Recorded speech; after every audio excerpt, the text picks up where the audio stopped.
Don't act all high and mighty over a measly $12,000. You're useless. Try cutting off your financial support and see if I care. Even though I've been sending money to my brother and his wife for 10 years, why do they have to berate me like this? Fine by me. With that, I firmly hung up the phone. They should be the ones worried, not me. I won't help them anymore, no matter what happens. My name is Angela. I live with my husband Niles and our son Seth. Niles is incredibly kind.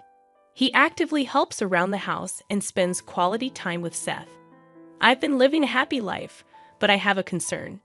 It's about my older brother Freddie and his wife Isla, who live in our family home. Our mom, named Jean, retired and moved back home after Freddie and Isla declared they would take care of her. Growing up in a single-parent household, I was worried, so I gladly accepted Freddie's offer. To show my gratitude, I've been sending Mom $12,000 every month. But things seemed off after Freddie and Isla started managing the money. Whenever I forgot to send the money, Isla would angrily call me. Each time, I'd rush to transfer the funds. Mom's behavior also seemed strange lately. She's been distant on the phone, often comparing me to Freddie. Freddie has always struggled academically and isn't athletic. Mom used to complain about how Freddie didn't study as much as I did, but now the tables have turned. I didn't understand why Mom's attitude changed, but I never stopped the financial support. At the beginning of a new month, Isla calls my cell phone as usual. "Did you forget this month's money? What's the deal?" she scolds. "I'm sorry. I'll transfer it right away." "You're so clumsy. How do you even manage to raise a child?" Isla berated me, urging me to transfer the money quickly. I felt like I was being extorted and uneasy about the whole situation. Is this how financial support is supposed to work? Isla's aggressive behavior started when she first met our family. The first time she saw me, she scoffed. "Who's this plain girl? Freddie's sister? No way." I was taken aback. I never expected such a comment from someone I just met. Mom defended me, and I remember that clearly. Isla's attire was a miniskirt and a flashy leopard print jacket. "Isn't it inappropriate to wear that to meet your fiance's family?" I thought so, but I didn't say anything. Isla's behavior only escalated from there. I vented to my husband, who was also upset. I found solace, but the idea of having her as family was disconcerting. However, Freddie wasn't the most sensible person either, so I assumed I'd get used to it. Their behavior worsened after moving into the family home. I wondered if Mom was okay living with them, but with work and raising Seth, I couldn't visit Mom and was left in the dark about the details of her well-being. Amidst our busy lives, Mom suddenly called at the end of the month as usual. I had just dropped my son off at the child care center and was about to head to work when I received a phone call from her. "What's wrong?" I asked, but Mom sounded furious. When I asked her to explain, she said something outrageous. "Where's this month's money?" I was shocked. I had already sent the money at the beginning of the month.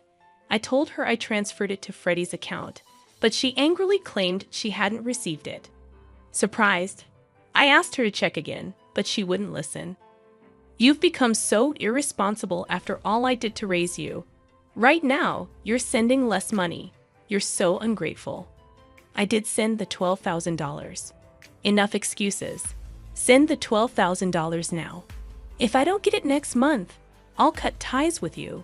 Learn from Freddie. He always sends $500 on time. Why am I expected to send $1.02 to 000 when Freddie only sends $500? Angry, I yelled back that I did send the money and hung up. It might have been a bit childish, but I wanted to be clear about the money. If Mom's going to unfairly scold me again next month, I need to check in with my brother. There's a chance his wife is up to something. Determined, I headed to work, my footsteps echoing with frustration. The next month, as usual, I got a call from my sister-in-law. "Did you forget this month? I always tell you to transfer at the beginning of the month, don't I?" I asked her about Mom's behavior last month, to which she responded, "Oh, she might have been a bit upset, but I leave everything about Mom to Freddie. If you're concerned, ask him." More importantly, make sure you transfer the $1.02 to 000. Got it? She hung up without waiting for an answer. Taking her advice, I decided to contact my brother. "Hey, I wanted to talk about Mom," I said. He responded with annoyance. "What now?" I told him about the angry call from Mom last month and how she was upset about not receiving the money. To my shock, he said, "We're struggling too." Since moving back home, we decided to give Mom $500 from your $12,000 and $500 from my salary. We used the rest this month. We had some extra expenses, so we used all of your $1.02 to 000. I was stunned. I couldn't fathom that my money was being used by my brother instead of Mom. Filled with anger, I confronted him, but he skillfully dodged my questions, leaving me feeling helpless. I hung up, contemplating whether I should inform Mom about the situation. Calling her, I relayed everything my brother had said, but she refused to listen. "You're just making excuses. You probably didn't send the money this month either. I sacrificed so much for you, and this is how you repay me," Mom said, tears streaming down her face. Feeling helpless, I asked Mom to switch to a video call to prove that I had properly transferred $12,000. Mom hesitated but eventually switched to a video call. I displayed my bank card with the transaction history, hoping she would understand. However, Mom remained skeptical. "You probably faked this. I heard on the news that it's easy to make these things now. Just pay this month's amount, and we'll talk after that," she insisted. I transferred the $12,000, hoping that it would resolve the issue. Mom, acting high and mighty, demanded to see my brother's bank card as well before hanging up. Trusting Mom and my brother, I transferred the money for the current month, believing that she would realize I was right. However, a few days later, I received another angry call from Mom. Confused, I waited for her to explain. She angrily claimed that she hadn't received the money for this month and was struggling to make ends meet.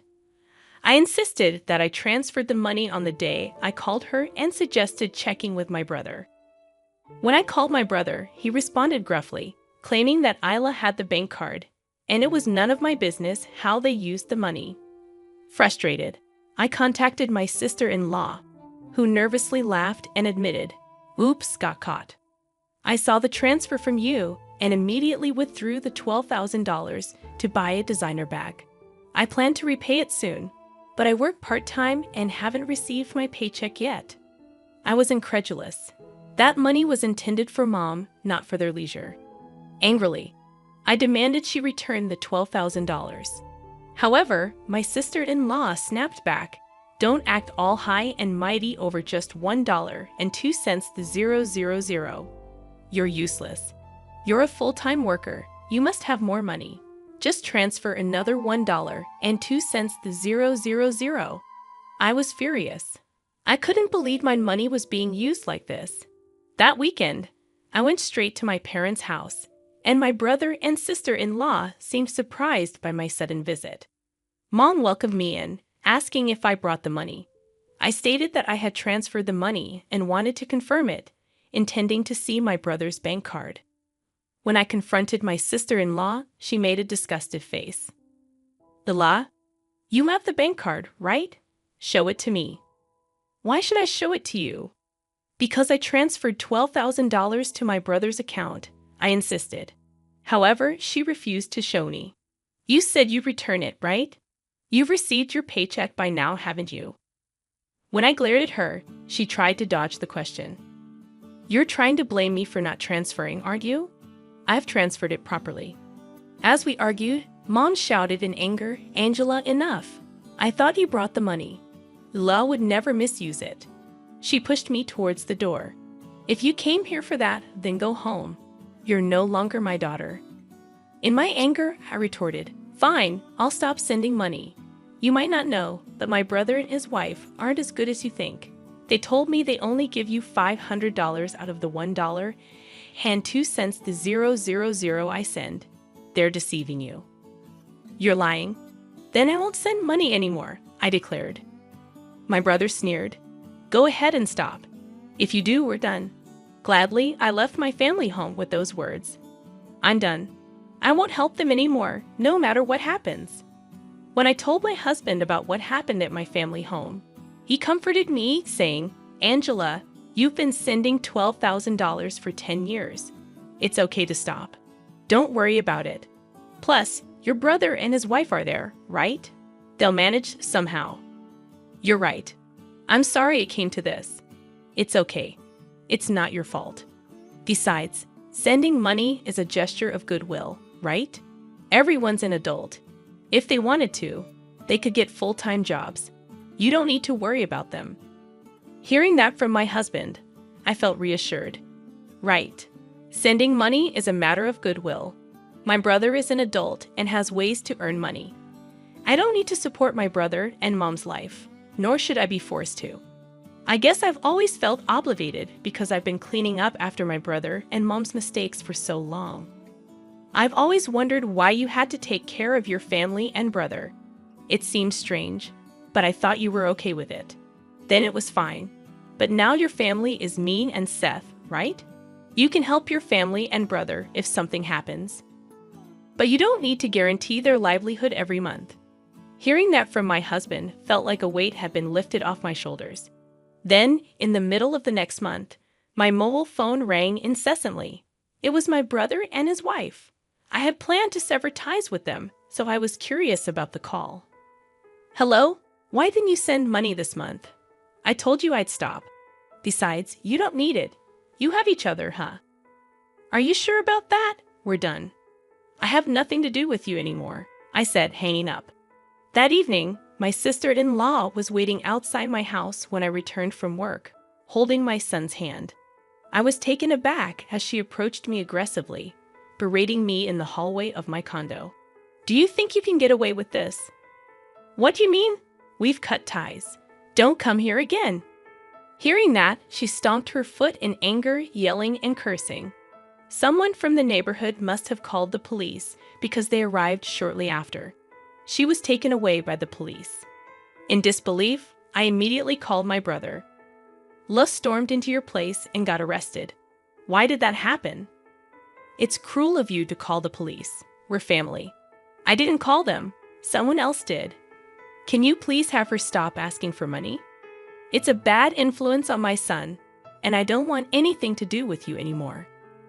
When I firmly responded, my brother went silent and then began pleading in a weak voice. Look, I work part-time, and Ula works part-time too. Mom's pension is small, and we can't live without your $12,000. You get that right.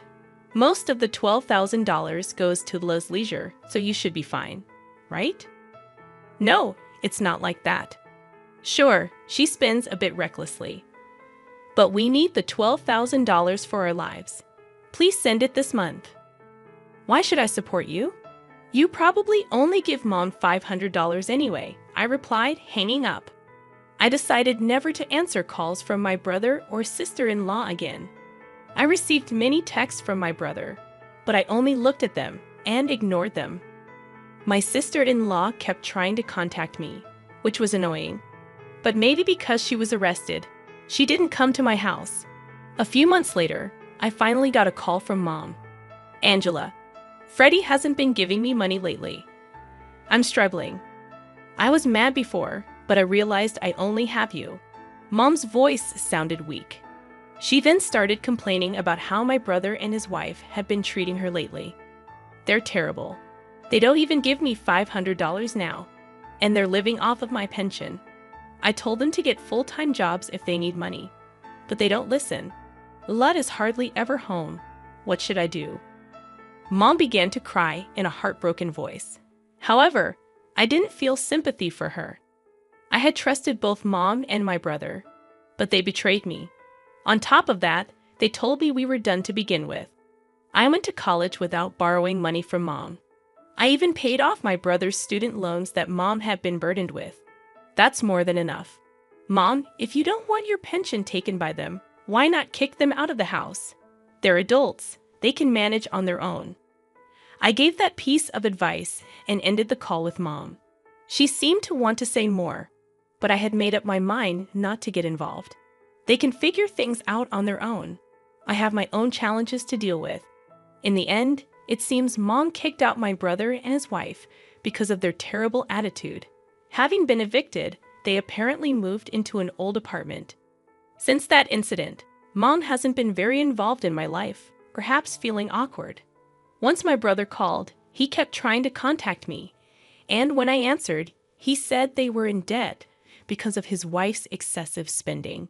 He asked for help, but I ignored him. I no longer see Mom, but I live happily with my son and husband.